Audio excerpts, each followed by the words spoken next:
ką, 5 sezonas? Aha, sveikinu tave, Viktorinte. Sveikinu. Kas galėjo pagalvoti? Nu, kaip tau šitas sezonas? Nu, nežinau. Vasara, ta prasme, kaip praėjo tau? Nu, vasara kaip visada praėjo labai energingai. O kaip tai pradėjo mūsų vasara, mūsų darbas, ten visi veikalai? Čia kontekste tai veikia kažkaip su pasaulio įvykiais, tai ar ne kaip? Ar čia du skirtingi dalykai? Nu, matai, kontekste pasaulio įvykių, tai niekaip turbūt ne. Nu, aš pasakyčiau, kad buvo. Buvo, ja? Pavasarį, kada prasidėjo šitie įvykiai, eskalavosi karas Ukrainoje, kada politikai pradėjo garsiai kalbėti apie įmanomą karą Lietuvos teritorijoje, tai sukėlė didelį sąmyšį Lietuvoje. Žmonės pasimetė, ilgą laiką buvo įsigandę, blaškėsi, žinai. Kad tai čia kokios čia atostogos, tai bus karas, čia reikia daryti slėptuvės, ten rėžti maistą, pradėjo ieškoti vilų užsienyje. Didžiulis sąmyšis vyko ir mes tai jutome labai stipriai. Nu, taip, taip. Po to vasaros pradžioje, kai viskas nusiramino ir šitie sąmyšiai kėlėjai nusiramino, nusipirkę savo vilas užsienyje, nusiramino ir nutilo ir tas kontekstas triukšmo, karo, ateities ir panašiai. O kaip tu pati, kaip skanavai šią vasarą? Aš taip kulinariškai noriu klausyti. Kulinariškai, nu, buvo labai... Kokios skonio buvo ta vasara šitą? Šiek tiek su prancūzišku skoniu. Kažkaip prancūzų, negazintų manęs prancūzų skonių, kad tai reiškia. Ta prasme, kad turėjom gana nemažai prancūzų svečių. Prancūzų, taip. Nes kiekvienas sezonas labai skirtingas, tai būna daug vokiečių, tai būna daug olandų, tai dar kažkokia ten eina tauta. O šią vasarą buvo labai daug prancūzų. Ką tu pamatei prancūzų žmonėse šitai tautoje? Pamatai kažką tai? Naujo? Kokie tu pasirodė prancūzai? Labai išauklėti. Labai ja. O aš pamačiau irgi, kad vakarai skiriasi nuo rytų, mūsų tautų elgesio, tai ką mes matėm, netgi vokiečiai, reiškia, tai dar rytų įtakoje dėlė yra.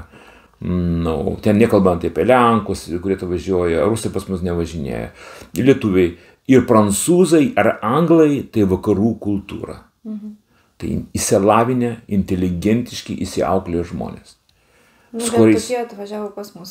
Pas mus tokie kitokie ir nevažiuoja. Aš tau pasakysiu, jie žiūri anotacijas mūsų, reiškia, ką apie mūsų, šitą sistemą mūsų turizmo kalba, jie klauso, ką kalba ten šveicarai ir vokiečiai rašo apie mus ir tai tokie ir važiuoja. Aišku, tas gražiausias tai buvo visgi tas iš Paryžiaus menininkas. Sakyk, nu reiktų šitaip. Prancūzas, dailininkas iš Paryžiaus, kuris gyvena Montmartre. Tai čia suprantu, kaip taip pataikyti ne į tikslą, bet į strėlę, kur pataikyti tikslą. Buvo labai įdomu su juo bendrauti, nežinau, gal likę nuotrauką, gal parodysiu nuotrauką, žinai, labai įdomus žmogus, labai įdomu tai, kad šią vasarą buvo skirta mano dailė, aš visą laisvą laiką pišiau ten. Ir jis atėjo ir žiūrėjo taip įdėmesingai, ką aš ten darau. Man tai buvo labai įdomu, sakau, žinai, pirmas žmogus per 20 metų menininkas, kuris žiūri, ką aš piešiu ir darau. Ir tai jis buvo labai nustebę, kad aš susidaręs gyvenu miške. Ir gražiausia buvo man tas momentas, kai jis vaikščiojo aplink mano mažą miško namelį, glostė rankom ir kalbėjo: Donatai, tai mano svajonė. Tai mano svajonė. Aš viešpatie, kad tu gyveni Montmartre, supranti, kuris nuo 19 amžiaus pabaigos yra viso modernaus meno centras. Ir svajonė. Ir svajonė. Tai tu gal suprastum, ką aš dabar jaučiu į tave. Tarp kitų jis labai gražiai piešia. Jis yra garsus iliustratorius knygų. Padaręs labai gražių piešinių. Ir jis man jas parodė. Žinai, aš taip galvoju, tokie menininkai ištraukia papkę, ten, žinai, dar kas telefonę rodo, ar kažką jis daro, žinai, ko neįmanoma suprast, kas tai yra. Jis staiga save mažą knygutį užrašų tokį. Ir tai mažo knygutį buvo pilna piešinukų su tekstais. Jis važiuoja per Baltijos šalis, važiavo, jis piešė, ką yra gražaus, ir rašė savo tekstus, kaip iliustracijos žurnalą padaryti. Piešinukai fantastiškai gražus, viena linija, paprasti, be jokių štrichavimų, tiesiog viena linija nupiešta, viskas gražiai, smulkiai, bet moderniai labai, bet kartu adekvačiai, tiksliai. Ten buvo ir ruoniai, ir žmonės, supranti, ir medžiai, ir jūra. Viskas labai neakademiškai, bet šiuolaikiška, tikslu, elegantiška, lengva, malonu žiūrėti. Man vasara, taip sakyčiau, kaip patiekalą kalbėti kulinarinį, sakyčiau, vasara buvo labai skani ir labai soti. Žinai, kaip tu gali valgyti skaniai, bet nedaug. Tu negali daugiau įsigyti. to skanaus maisto, biški to ir biški to. O šiuo atveju tai buvo labai skanu ir labai sotu. Aš pavalgiau vasarą tiek, kad rudenį jau galvoju išpati, kad tai pasibaigs. Ir tai pasibaigė. Viena kompt ir užsidarė viskas. Taip.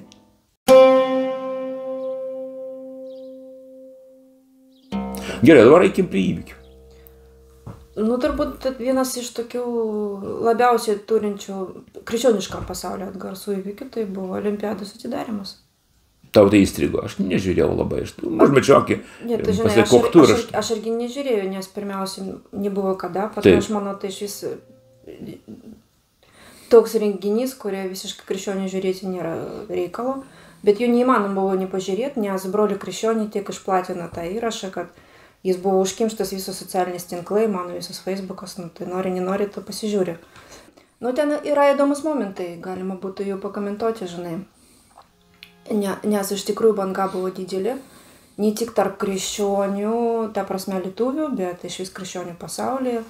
Jau buvo pato didelį maršą ten prancūzų, kurie stojo prieš tokio ten pasirodymus, įvaizdavimus. Tai, kad atstovai, būtent tokie atstovai, paveikslavų, taip sakysim, paveikslą tokio pat atstovų, tai čia gana logiška.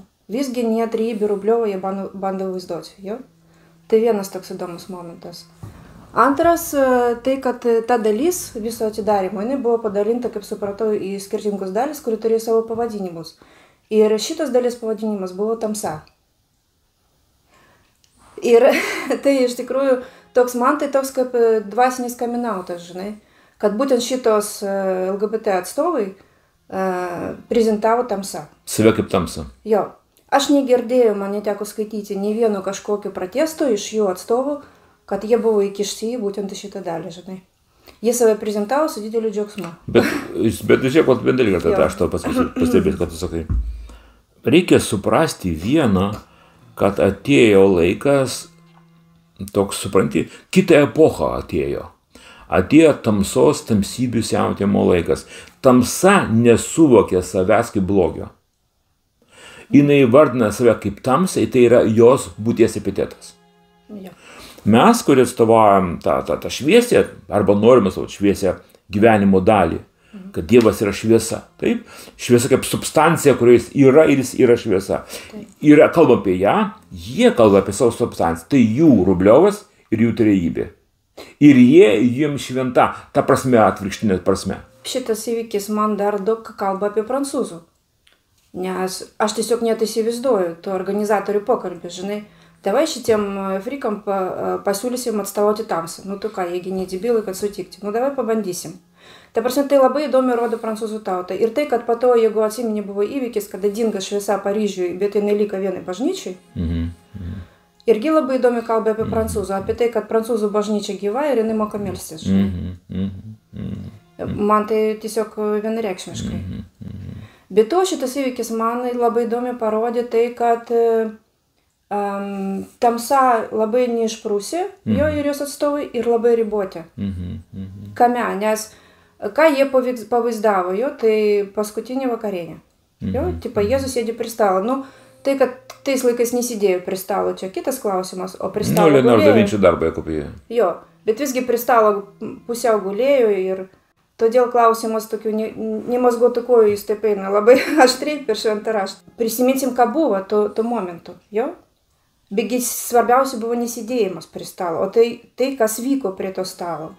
Jo? Tai, ką jie gėrė, tai, ką jie valgė, ką davė jiems Jėzus. Ir jeigu jie pabandytų išniekinti šitą įvykį ir jį pavaizduoti, įsivaizduok, kaip jau galima buvo pavaizduoti, ką ten buvo galima valgyti ir gerti, žinai. Taip tada manęs tikrai žaistų kaip krikščionė. Jo? Tai, kad jie nesugebėjo, nesuprato, nepamatė, neparodė, net nebandė išjuokinti tą įvykį, man kalba apie tai absoliučiai, kad tamsa labai ribota žinojime ir ribota veiksmuose. Jinai negali judėti į tas rytis, kuri iš tikrųjų gali įžeisti Dievą, jo sūnų ir dvasią.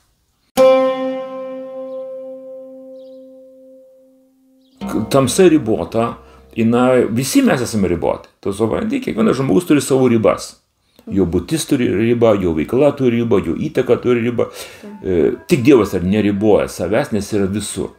O blogis yra, tas pats tamsa, supranti, jinai priklauso, jos ribos yra šviesos buvimas arba nebuvimas. Jos ribas apsprendžia šviesa. Kiek šviesos yra, to ribos mažėja. Kad Paryžiuje toks dalykas buvo daromas, tai nėra ta keista. Paryžius peržengė tas šviesotamosios ribas senai. Po revoliucijos, tos, reiškia, vadinamos, kada jie niekino kunigiją, žudė, po hugenotų išžudimo, jie visas įmanomas ribas peržengė. Ten viešpatauja toks, nėra aiškių ribų. O aš, kai kalbėjau su savo Paryžiaus kolega, kalbėjau apie situaciją Paryžiuje,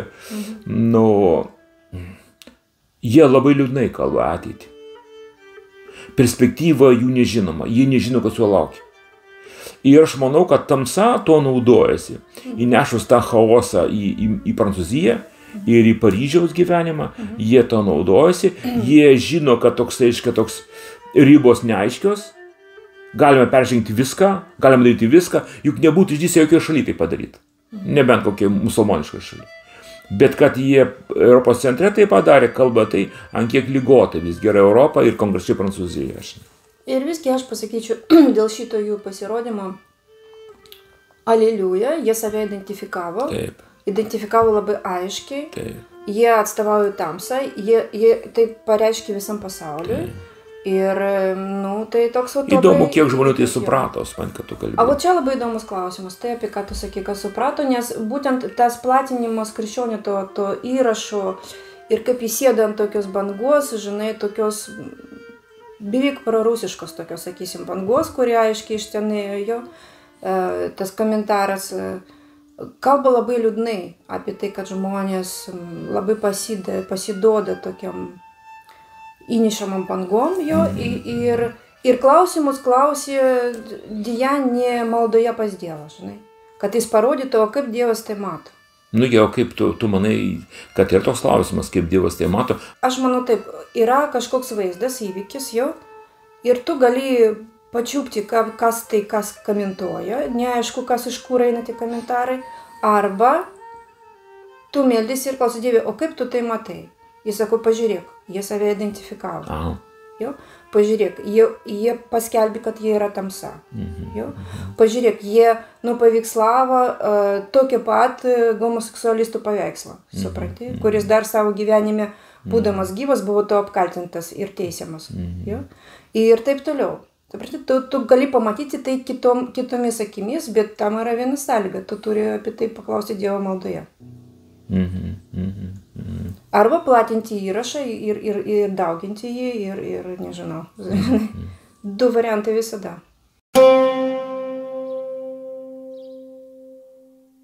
Baigėsi klasikinė epocha, aš tai pavadinčiau, istorinė epocha klasikinė, kada buvo tamsa būti gėda, iškrypėlių buvo tik gėda, kada buvo viešai teisiama, baudžiama. Galų gale tai buvo projekta visam pasauliui, iš Europos širdies, kad daugiau nebegėda tamsos ir tamsa yra šviesa, o šviesa yra tamsa. Žinai. Tas bandymas sukeisti pozicijas labai akivaizdus buvo. Jie daugiau nesislėpia, jie didžiuojas, jie yra pride. Jeigu kalbėti apie šitą dalyką tamsa. Bet tamsa turi daug labai išraiškų. Tie žvėrys, kurie eina iš žmonijos, iš pagonijos ir žydijos, eina tie žvėrys lendantis antidievo gyvuliai, jie yra įvairiaus atvaizdų, jie turi įvairių galvų. Tai yra viena menka tokia niekingiausia tamsos pavidala, žinai. Aš daug labiau matau įvykiai toliau, kas vyko Ukrainoje. Jo. Tos tautos desperacija ir mane labai taip, aš, kaip tu pasakyti, kai aš matau tos tautos desperaciją ir kovą ir vienatvę, tai mane gerokai gąsdina. Tu supranti, kaip reikia būti tauta, kad visi tavęs taip nemylėtų. Kad visi taip norėtų lieti tavo kraują. Kad visi galvotų, kad kuo daugiau tavo kraujo liesis, mums bus geriau. Kokia turi būti moralė tų vakarų ir tų prancūzų pačių ir europiečių kitų, kada taip ramiai žiūrėt, kaip žudomi žmonės. Tuos 5 iškrypėlius rodė visą televiziją ir svarstė, o tai, kad balistinės raketos skrenda į gyvenamus rajonus, vaikų darželius, mokyklas ir aikštes, jo, nieks pat nekalba. Nieks nekalba. Katrina, man nėra pat galvoja tie dalykai. Jų turėtų šaukti. Vatikanas galų gale, bažnyčios Amerikoje. Tokie protestantai, garsieji, teisingumai tvirtinantis šulai. Kur jie? Jie visi tyli, jiem neįdomu. Jie nemyli tų žmonių, jie nepergyvena. Ir aišku, tas balų monstras, kuris mato tai, kad pasaulį nusispjauti į Ukrainą, jie bijo jo, vis dar bijo. Jie taip išgąsdino sovietmečių šaltojo karo metu savo greitaisiais tankais Berlyne ir raketom, jie 1000 raketų, kurie turėjo, taip išgąsdino Europą, kad Europą iki šiol bijo. Aš atsimenu savo tėtį. Jis gerų šeimos vaikas ir gerai išaugtas berniukas, kada jis pamatė, ką sovietai daro Lietuvoje, gatvėse, kaimuose, su žmonėmis, jis taip išsigando, kad visą likusį gyvenimą savo nugyveno baimė. Tam turėjo ateiti mano karta, kur neturėjo sovietų baimės, jiems sovietą buvo kažkas menko, mizeriško, negražaus ir gėdingo, ir jokios baimės tave, mes iš jų šaipėmės viešai, mes šaipėmės iš jų komjaunimo, iš jų ten visų tų lyderių, juokdavomės iš jų tų kalbų baisių, ir tie nauja karta, kuri be baimės ir nugali. Man toks įvaizdis, kad toks atrodo, kad Europą sustabdyti tas linkimą to gąsdinimo gali tik nauja karta. Nauja atėjus jaunų politikų karta, kurie sako, mes nebijom, o mes pasiruošę. Ką pasakė Suomiai, ten tokia Estija, tarkim, kalba, Latvijai kalba, ką kalba lietuviai iš tikrųjų, toks žubalis, kaip jis kalba, sužavėjęs esu, žinai. Iškia, baimė, tas riaumojimas, gąsdinimas, jis turi atsiremti drąsių žmonių širdis, tada mes nugalėsim. Mane labiau žavėjo tas tų krikščionių išėjimas į gatves, gėdojimas, bendra malda. Tu pagalvok Paryžiuje, kuriame nepriimta kalbėti apie Dievą. Tai netaktas. Aš kada kalbėti su prancūzų šnekėjau, turiu būti labai atsargus, kad nepavesti į tokį nejaukią padėtį. Aš matau, kad jam tai jautru. Jis nežino tos kalbos. Kaip kalbėti tą kalbą, kaip kalbėti viešai apie tai, jie nežino. Jie galbūt širdyje ar šeimoje kažką kalba apie Dievą, buvimą, bet viešai apie tai nekalba. Tai toks, žinai, excuse moi, toks. Čia naujo laiko požymis, naujas laikas su naujais svertais, bet tai, kad tu kalbi, aš labai tikiu to regėjimo, kurį mačiau, nežinau, gal prieš pusę metų, kurį man sunku nubrėžti laikę. Tai truko akimirką, tai truko po ilgai. Kai mačiau didžiulį žemėlapį kažkokį, ir aš nesupratau, koks tai žemėlapis. Aš bandžiau įsižiūrėti, koks tai yra, supratau, kad tai Europa. Europa kažkaip kitaip. Ir aš, ir gerai, ir ką. Ir daug mažų švieselių. Ir tas pats ir Lietuva. Aš manau, kol mes Lietuvoje ir Europoje turim tų širdžių pasišventusių Dievui, kurie supranta Dievo kalbą, kuriem Dievas atliko savo darbą ir daro iki šiol. Ta prasme, didžiausias stebuklas tai Dievo atėjimas į žmonės. Į žmonių širdis. Ir vietoj vieno, šiandien mes turim daug sūnų ir dukrų. Ką tu pastebėjai, tai ir kitos dukros, Dievo dukros pastebėjo. Ir jos kalba, jos piktinasi, jos išreiškia Dievo nuomonę apie tai, kad tu sakėjo. Taip pat ir Dievo sūnus. Jie mato, jie kalba vietoj vieno, kur jie nukryžiavo. Jie gavo milijonus sūnų ir dukterų, kuris stovi šviesoje ir jie kalba. Ir tamsa yra ribota. Ir kad labai menkai, kai tu pastebėjai ribota, akivaizdu, jinai nepaprastai suveršta. Ir jo tos tulžies prasiveržimai, ta neapykanta, panieka, kultūrai, žmogiškumui, elementariam padorumui, tokie mestas iššūkis grįžti jos pačius. Ir jie stovi tokie nusmuktom kelniam ir nieko daugiau tame nėra. Nieko. Jokio grožio, jokios estetikos nėra. Aš norėčiau pradėti sekančią mūsų laidą būtent apie grožį, estetiką ir harmoniją. Ką Dievas įdėjo į mūsų širdis, tą reiškia transformuojančią galią, kuri transformuoja nieką paversdama harmoniją. Kaip aš sakau, harmonizuotas kūrinys. Kad žmogus paima nieką ir jį harmonizuoja, paverčia grožiu. Jo? Vat šitą misiją man labai šiuo metu labai įdomi. Transformuoti, kiek galima daugiau harmonizuoti šitą pasaulį. Kažkada žydai sakydavo, kad jie yra pasiuntiniai pasaulyje. Jie yra 2 rūšių pasiuntiniai.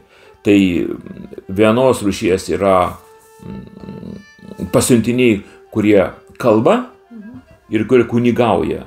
Jie skelbia ir tas horizontalus ir vertikalus tarnavimas vyksta. Kad jie skelbia harmoniją, tvarka, atstatinėtoje tvarkos yra jo. Ir tada harmonizuoja atstatytos tvarkos santykius su Dievu. Tas vertikalus tarnavimas. Ir jie tarnauja. Ir iš dalies yra didžiuliai bandymai tai daryti. Vienintelis dalykas, ką aš matau, problema tame, kad tu sakei, jie neįsilavinę. Jie neįdomus, jie negilus. Jie banalūs, jie šlykštus tam pavidalė visam yra. Ir nieko daugiau kaip šlyktumas tame nėra. Jokio grožio nėra. Jeigu kalbėti vėlgi į tą temą, ypač kad tu paminėjai Ukrainą, iš tokių vasaros įvykių, kuri galbūt jisai praėjo beveik nepastebėtas, bet manau, dvasiniam pasaulyje jis turėtų būti gana žymus. Kada ukrainiečiai puolė Kursko области, propagandistai rusų Dugino veide ištraukė į viešumą vieną iš, ko gero, juodžiausių praktikų dar Bizantijos bažnyčios, kuri perima rusų bažnyčią. Tai yra psalmo katara. Tai yra prakeikimas psalmėmis. Jie pagrasina, kad jie padarys tą ritualą. Jo? Nežinau, ar Ukrainos visos atžvilgių, ar tik jo kažkokio vadovybės atžvilgių, ir ar jie tai padarė, nes nežinom. Dėl tos pačios priežasties, kaip tas dalykas daromas. Kodėl aš sakau, kad tai viena iš juodžiausių praktikų, nes visas ritualas, kaip jį daromas, labiau primintų juodąją magiją negu krikščionių bažnyčia, jo, nes viskas daroma atvirkščiai, kūrenama ten kažkokiais baisiais, neladano baisiais ten mišiniais ir visa kita. Bet ten yra, kodėl aš sakau, kad tai gali būti mums kažkaip reikšminga, nes jeigu tai ištraukė Duginas, jo, reiškia, jie ne tik primena stačiatikim, kad jie turi tokią praktiką, bet jie ir pamakina nestačiatikius tokius ritualus daryti. Yra 2 labai įdomios ypatybės. Pirma, tas ritualas niekada nedaromas slaptai. Jam reikalinga didelė minia besimeldžiančių žmonių. Jo? Jam reikalinga ta nuoširdžiai tikinčių žmonių, kurie mokė melstis, jo, ta jėga, jų energija jiems reikalinga. Ir antra, tai kad užrašyta dar Bizantijos kronikose ir instrukcijose, kaip tai turi būti daroma, visi aplinkiniai turi nesuprasti, kas vyksta.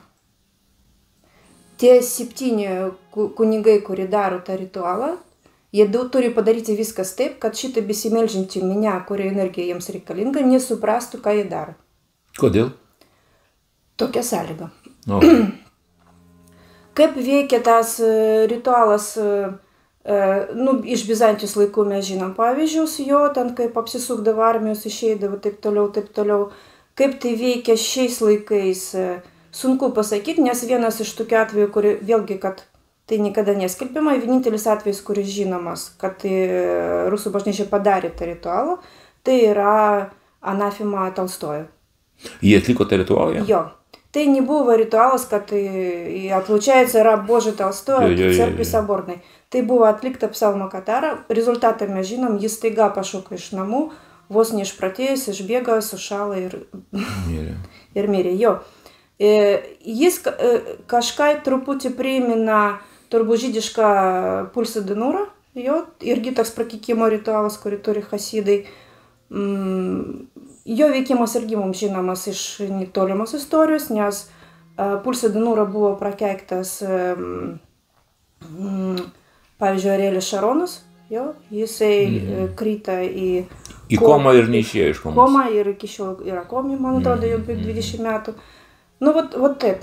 Supranti? Tu supranti, žiūrėk, o tada, dabar dar kartą užbaigsiu mintį, ką pradėjau dabar, ką tu pasakei. Taip. Tu dabar tvirtini, kad atėjo laikas, kada aiškiai pozicionuoja dvi dvasinios galios. Taip. Tai yra, kai mes kalbėjome apie Dievo sūnus ir dukras, Taip.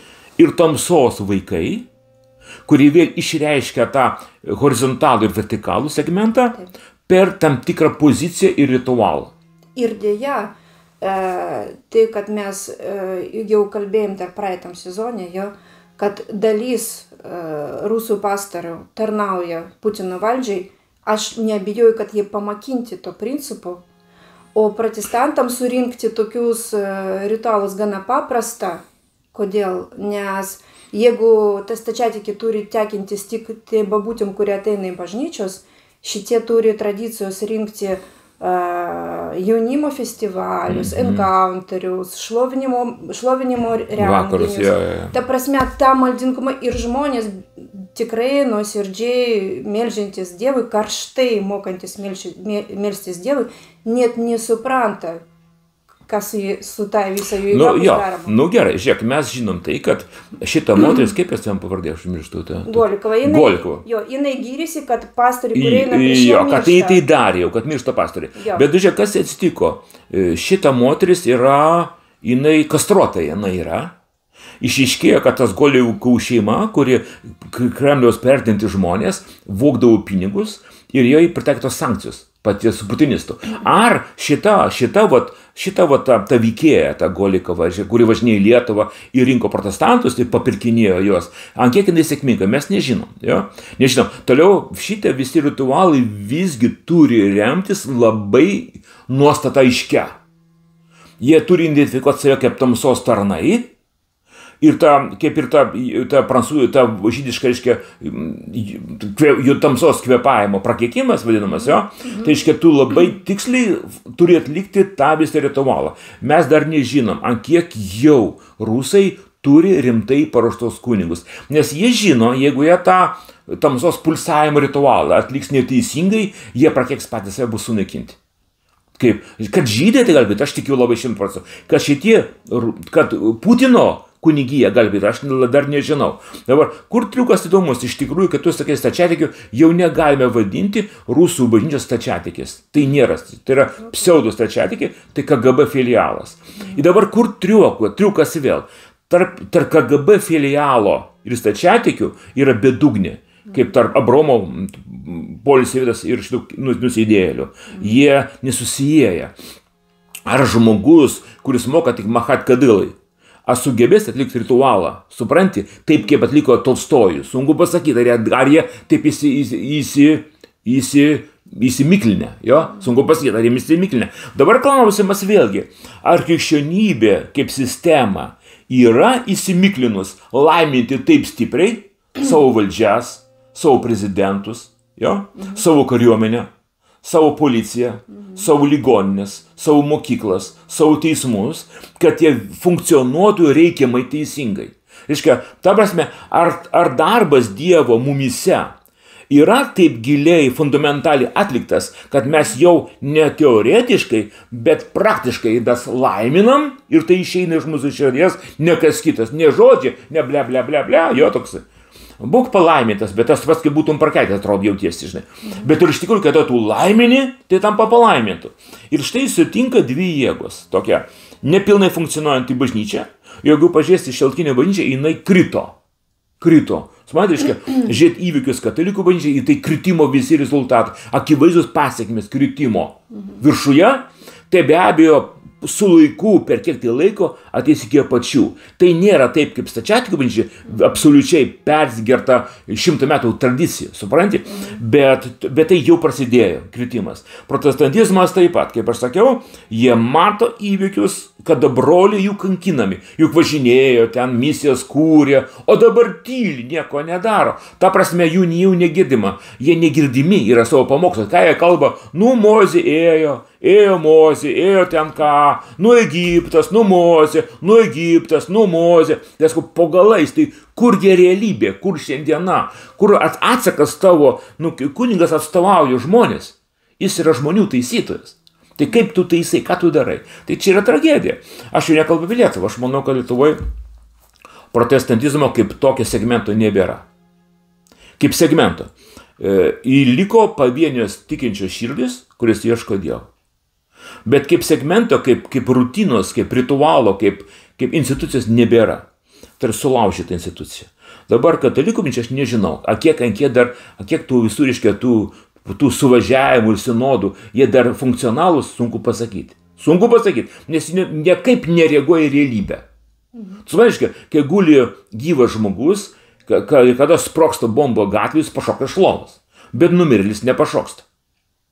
Tai vat, jie nepašoka, nesureaguoja, niekaip nieko nesako, nestengia pataisyti, nes bijo, kad bus pakeltas undarokas ir pasimatys jų negražus dalykai. O ir viskas. Dabar protestantizmas taip pat. Golikos pravažiavimas padarė mirtiną žalą šitam jaunom protestantų bažnyčiai. Mirtiną žalą. Jis surado tas naives širdis, godžias naujas širdis, kurie sunkiai gyveno, davė jam laikinai, nupirko juos ir tie 30 skatikų jam per šonus išeis. Žinai.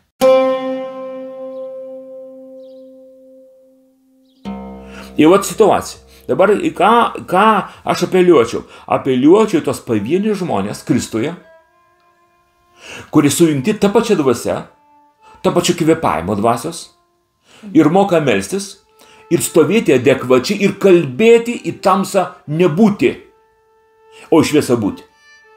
Kalbėti į dvasios išsiliejimą būti, o tamsos lijimus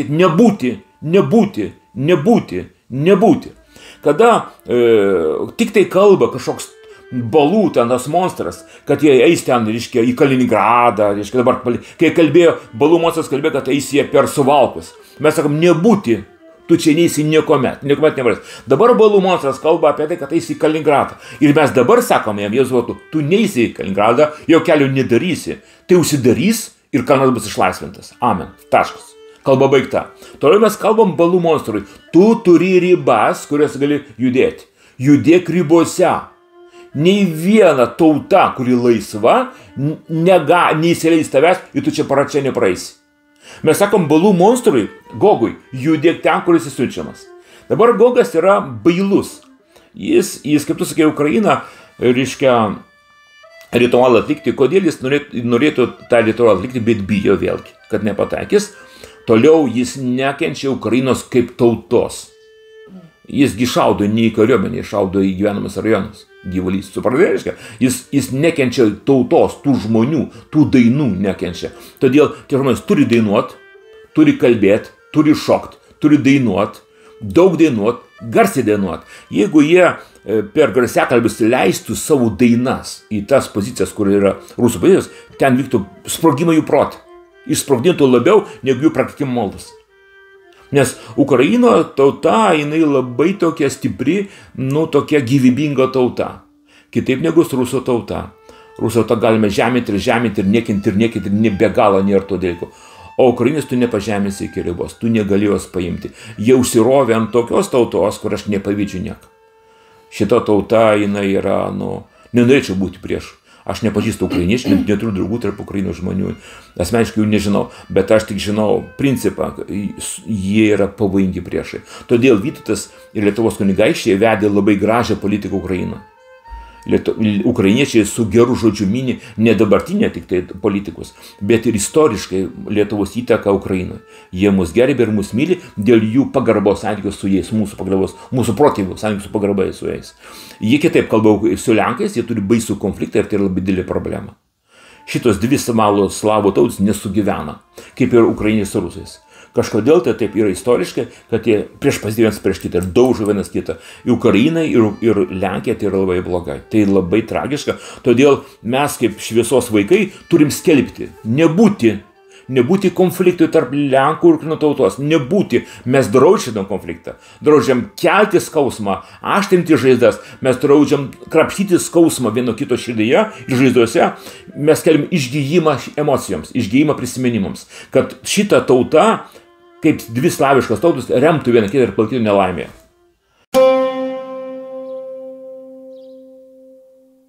Tai, kad tu pasakėjai apie tą prakeikimą, yra rimta. Tu pats žinai, tu buvai objektas tokio, aš manau, išpolių.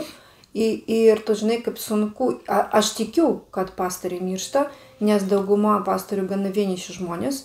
Ir tokio ypatingai situacijai, kai tave taip puola, išstovėti vienam neįmanoma. Ypatingai, jeigu tu nepasiruošęs tokiam išpoliui. Šalia tavęs turi būti žmonės, kurie ne tik moka melstis, bet yra įgūdę melstis karingai ir saugot tave. Kur bėda, pasakyk dabar iš karto, atsakyk pati savo. Kokia čia problema yra? Problema tame, kad dauguma pastorių šeimos tokius nėra. O taip. Tu supranti, integralumo tikėjimo šeimoje nebuvimas padaro juos vienišus. Vieniši ne todėl, kad kažkokie, žinai, vieniši pranašai, o todėl, kad nesirūpina savo šeimą, nesirūpina kontekstų savo gyvenimo, žiūri taip, žinai, kad tik kaip kokia tai prievalė, supranti. Bet ir bendruomenė, matai, atsiminime, mes kalbėjome ant dienų, tu sakei, kodėl, kai pastoriai, net ir garsus pastoriai, daug ką pasiekė, jo, ten, net ne tik mastų savo, ten miestai šalies, o daugiau. Tautų, jo. Jie padaro vieną klaidą ir būna išmetami ir išvis nieks net nestoja jų ginti, žinai, lyg nebuvo viso to, ką jie padarė. Šiuo metu kyla visa tokia banga, po truputį kyla banga, tokie, kurie kalba, tai kaip palauk čia yra. Mes pasiruošę atleisti žmonėms, kurie mus skaudina, bet negalime atleisti žmonėms, kurie mus kėlė, palaikė, augino, bet vieną kartą krito ir jie nurašomi viešai, pažeminami ir išmetami. Kaip tai gali būti? Ar gali vienas įvykis nubraukti visus tavo nuopelnus? Jo, aš manau, kad čia yra labai įdomus atsakymas tiesiog rašte, jo. Nes dėja mes žinom raštą, kad turbūt nepaslaptis, padalinta į skyrius, kurių padalinimo nebuvo, jo. Ir jeigu mes pažiūrėsim tą garsiuoju tą himną meilei, jo, apaštalo Paulių, ir pažiūrėsim į kontekste to, kas buvo prieš tai ir po to kalbama, prieš tą himną, jo ir po jo, mes supratom, kad jis kalba apie meilę, apie agapą, jo dievišką meilę, kaip apie didžiausią dvasinę dovaną, didesnė už kalbėjimo kalbomis ir Dievo pažinimą. Ir tai ta dovana, apie kurią kažkaip nekalbama apie tai, kad tai dovana, kurią reikia siekti. Supranti? Tai lyg, meilė, ten jinai tokia, meilė selė tokia, jo, bet ne dieviška meilė pasiaukojanti, kur tavo meilės objektas, jo buvimas ir rūpinimas jo svarbesnė už tave, ta agapa dieviška meilė, jo, pasiaukojanti, kaip Dievas pasiaukoja dėl mūsų, yra didžiausia dvasinė dovana, kurią reikia siekti. Ką noriu pasakyti? Aš noriu pasakyti, kad nekalbama apie tai, kad, sako, kalbėkit kalbomis, siekite dvasinių dovanų, siekite Dievo pažinimą, bet siekite dieviškas meilės, nieks nekalba. Kaip dvasinis dovanas, kad dovana, kuri turi būti duota tau, supranti? Kuri tu turi pasiekti. O dėl ko dovana? Matai, dovana. Žiūrėk, su šito kalbėjimo mes įsirėmė vieną faktorių labai įdomų. Jo. Kad šitą aukščiausią dovana duota aukščiausią tarnaimo lygiui. Jo. Tai yra kunigo dovana. Taip. Kunigas be šitos dovanos negali tarnauti. Ta prasme, jis neturi nei vertikalaus, nei horizontalinio tarnavimo. Meilė visakam, kas jį supa, padaro įtinkamą pakelti tautos skausmą arba žmogaus skausmą tą vertikaliai Dievo ašį. Tai va čia yra problema. Ta prasme, kad protestantizmas šiandien yra niekas kita, kaip tam tikra katalikybės modifikacija. Jo, bet mes į tos įvykius, apie kurį mes kalbam, jo, apie kritusius žmonės, kaip jie išmetami, nežiūrint nieko, mes aiškiai matom šitos dovanos absoliutaus nebuvimo. Taip, nebuvimo. Ta prasme, suprantamas tos meilės kaip filija meilė, tokia, siela į sielą, tipo, žinai. Aš galėsiu net daugiau pasakyti. Slaptą kerštą, slaptą pavydą. Supranti? Tie patys dalykai, paklausyk, ne taip paprasta, su meilė ir dovanoms. Mes visi turėjom keršto dovaną. Nepykantos dovana, pykčio dovana. Mes buvom piktinti daug metų, inirti kaip šunis. Kodėl ne šiaip savo raštas ir net pats Jėzus lygina pagonį su šunimis. Ir mes turim tą šunies prigimtį tokią, kilę iš pagonių žmonės, loti, urgsti ir kasti savo artimui. Ta prasme, per ką tai lenciugas tolėdžiai prieiti.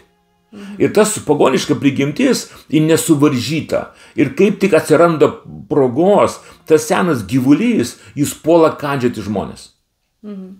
Ir ypač tokius, kurie buvo sėkmingi.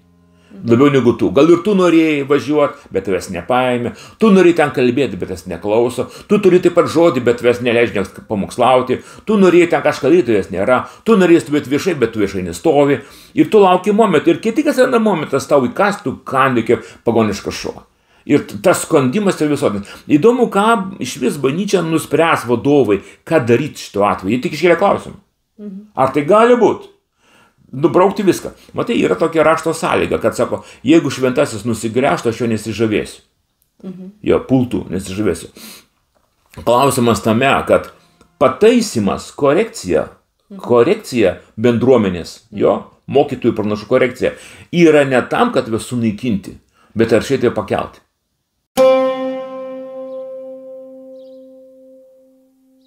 Dabar tas nuopolis garsiųjų tarnautojų vykęs 2 dešimtmečius vienas po kito. Aš manau, buvo inscenuotas sąmoningai. Tai buvo klasikinės demoniškos diversijos iš šulus bažnyčios, kad jas parklubdyti ir viešai pažeminti ir išjungti, išmesti iš darbo. Tam, kad jie laikui atėjus nekeltų savo balsų. Va dabar atėjo laikas kelt balsus, bet jų nėra. Tu supranti, jie dabar turėtų kalbėti, bet jie nekalba tyli, nes jie susmurgdyti į savo nuodėmę, į bjaurastį ir bijo galvą pakelti. Kalbant apie kunigo tarnavimas, koino tarnavimas, buvo, kad paimti tas naštas. Kai tu kalbėjai, kad prakeikti, tai čia buvo farizėjiškas tokie triukai ir jie veikia iki šiol. Suprantate, farizėjiški triukai. Paulius taip kalbėjo apie anafimą, prakeikimas, taip pat kaip senas farizėjus, jis panaudoja. Mes nežinom, kaip jis tai darė. Jis nežinom, kaip jis darė. Kad aš šitą atidaviau velniui. Kokiu būdu jis tai padarė. Tarp farizėjiškai mokyklų tai buvo daroma ir buvo daroma įvairiai, į daugelį riopai. Paulius tai pamenė, kaip toks senas farizėjus, bet įdomu tai, kad turėti, žinoti ir padaryti yra skirtingi dalykai. Dabartinė bažnyčia yra bendruomenės krikščioniškos, jo, aš turiu minėti, ir stačiatikių, ir katalikų. Jie turi tos instrumentus, bet metodo ir žmonių net beturi. Metodo ir žmonių. Dabar aš manau, kad labai svarbu visgi, kad būtų metodas ir įrankiai tam veiksmui atlikti. Mes taip pat neturim tų metodų. Tu supranti, bažnyčia krikščioniška neturi metodų prakeikti žmonės. Iš tikrųjų. Prakeikti įvykį. Nes jeigu turėtų, jie panaudotų, bet jie nepanaudoja, reiškia neturi. Dabar kalbant apie tamsos kunigus, tarkim, tą visą kunigiją tamsos, kurią apie tu kalbėjai, vienokia ir kitokia. Nes gyvuliai, tie žvėris, antidieviški gyvuliai, jie išplaukė ir iš vandens, ir iš sausumos. Tai kalba, kad jie išėjo ir iš žydijos, ir iš pagonijos, išėjant iš žvėris. Ir aš manau, kad ir tas žvėris, jis turi savo tarnuose galę tai daryti. Bet ar tarnai apmokinti metodikos ir ar turi įrankius, nežinau. Gali būti, kad jie turės. Gali būti, kad panaudos ir dėl to bus labai sėkmingi. Gali būti. Nes aš savo akise mačiau, Jeruzalėje, kada gyvenau, stikau žmonės, šeimą, pastorių, kurie buvo prakeikti ir absoliučiai prakeikti. Absoliučiai. Ten aš kai įvėjau jų teritoriją, kurie buvo jų centras, tai milžiniška teritorija, su gėlėm, su baseinais, sodai, namais, spaustuvę savo turėjo. Ir visiškai prakeikti, viskas apaugo meldais, žmonės neišeina iš savo kambarių, tėvas ir sūnus, tik žmona kokiu tai būdu prasiveržia, išeina ir kažką kalba, bandyti ir grįžta. Tai veikia. Žydiškas variantas žvėris veikia. Pagoniškas mes nežinom. Aš įtariu, kad tai suveiks, jie išmoks, jie padarys ir jie bus sėkmingi.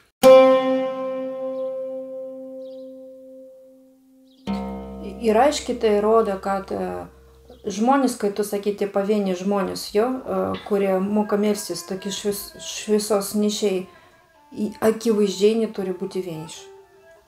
Kiekvienas toks žmogus turi turėti šalia savęs, kaip sakoma, ant laidų 24 valandas. Žmogų, kuris gali stoti už tavęs. Kodėl? Nes kada tu esi toks šviesos nešėjas, tu esi taikinys. Tai labai teisinga. Ta prasme, kaip reiškia, ką daro tie KGB tarnai šiuolaikiniai, jie važinėja po Lietuvą ir jie pagal suvedinėja tuos priešus, kiek yra žmonių, pavardės, vardus, kurie gyvena, adresų, dėl ko. Kad apšaudymų metu jų namai būtų pirmojo adresu. Tai ne Seimo pastatas būtų adresas. Tai būtų tam tikri žmonės, jų gyvenimo vieta būtų taikinys. Jo. Dabar kalbant apie dvasinius žingsnius, tai būtų tas pats. Jie ieško tų dvasios asmenų, kaip iš visos nešėjų, nusitaikė ir šauti. Ir aišku, kad vienintelis žmogus, tai tas pirmoji tavo bendruomenė. Tai tavo šeima. Tai tavo didžioji, pirmoji, pagrindinė bendruomenė, kurioje kunigauja tiek vyras, tiek moteris, Kristuje, nes nėra skirtumo. Jeigu Kristuje tu kunigauji, jeigu Kristuje aš kunigauju. Jeigu Kristuje man blogai, aš guliu, tu Kristuje kunigauji man. Jeigu tau Kristuje esant kažkas atsitinka, tau blogai ir man blogai, Kristuje mūsų vaikai mums kunigauja. Štai yra triukas. Visų, kad išjungs vienu metu, sunkiai įmanomas dalykas. Na, žinai, kažko nebus, kažko nesupras, to vietoj nebus, atsitrauks, nebus paimta, čia nėra tokios, žinai, schemos absoliučios, žinai. Tai vat labai svarbu, kad šeimos nariai būtų išmokinti gerai melstis, dėti rankas, kalbėti būti daiktam ir nebūti daiktam. Būti, nebūti. Taip, ne, taip, ne, taip, ne. Daug nereikia. Kada ateina grasinimas, kai ne, to nebus, ne. Kai ateina vizijos, kurias tau siunčia, kad tavo vaikai žus, tu sakai ne vizija ir jos nebus. Kai ateina bandymas kažkus tau nuodus kažkokius, tu sakai ne nuodams, jie nebus. Ne. Čia yra dar vienas momentas, žinai, ne tik turėti, man atrodo, tokius žmonius šalia savęs, bet tie žmonės šalia tavęs turi būti atitinkamam stovyje, bet kada stoti maldą. Taip. Tai aš to nepasakiau, bet aš turiu omeny. Bet tai labai svarbu, nes, žinai, atakos metu, o tu tokiam stovi, tu negali stoti prieš Dievą. Taip. Nes tu ten kažką, čia kažką, žinai. Nu, žiūrėk, tu turi laikyti save atitinkamam. Duodu pavyzdį. Rusai 5 kartus leido savo Sarmato raketas. Tas Sarmatas yra baisus dalykas. Sarmatas yra ta teritorija, kurią dabar noriu iškariauti. Tie Sarmatija yra. Ir jie bando tą Sarmatą paleisti ir jis sproksta ore. Jie pakyla ir sproksta, pakyla ir sproksta. Neina. Kad šitie mūsų raketos, jie turi pakilti ir turi iššauti. Nepakankama žinot, kad tu tai gali, tu turi galėti iššauti. Dėl to tau būtina laiks nuo laiko dvasinė kova, kad šeima susirinkusi vieningai vienu balsu pakeltų savo balsus už šventuosius. Ir melsus už juos. Galbūt gera būtų turėti tokį sąrašą. Ta prasme, aš manau, kad visų pirma turime melstis už valdžias, mes turime melstis už savo prezidentą. Mes turime melstis už savo Seimą, už vyriausybę, už policiją, už kariuomenę, už teismus, už ligoninės ir vaistinės. Beveik dauguma jų yra okupuoti. Beveik visi okupuoti. Mokyklos. Taip pat okupuotas yra. Taip pat okupuotas. Reiškia, tai prasme, kodėl? Tai reiškia, tėvai, krikščionys turi be palievos smerkti už švietimo ministeriją. Už savo mokyklą. Skelbti ją laisvą nuo demoniškų įtakų. Tiesiog skelbti. Būti. Sakai, ne, to nebus. Aš nutraukiu šitas sąjungas visas. Ir kol mes stojame taip, aš kaip manau, kaip reiktų daryti. Namuose mes tą galim daryti, kokį laiks nuo laiko. Arba kad būnate mieste, važinėjant po miestą, kada tu uždarai duris, mašinos tu gali puikiai melstis kokią nori maldą. Pravažiuoji pro Vilnių gyveni, pravažiuoji pro Seimo rūmus, laimėk jos garsiai 4 tonių. Pravažiuoji prie bažnyčios, dar kažką melsk, laimėk jos. Važiuoji teismus, laimėk jos, policija, laimėk jos. Mums labai reikalingos funkcionalios šitos institucijos veikiančios valstybėje, nes tai yra Dievo kalavijas. Tu supranti, čia ne šiaip savo ne lazda, ne špyga, bet kalavijas. Tai funkcionalu.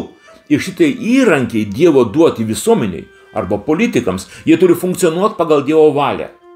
Ir čia mes vėl atsidurime dalykas, kad tas, kas turi kalaviją, nežino savo funkcionalumą. Apie tai atskirą kalbą reikia laidą padaryti.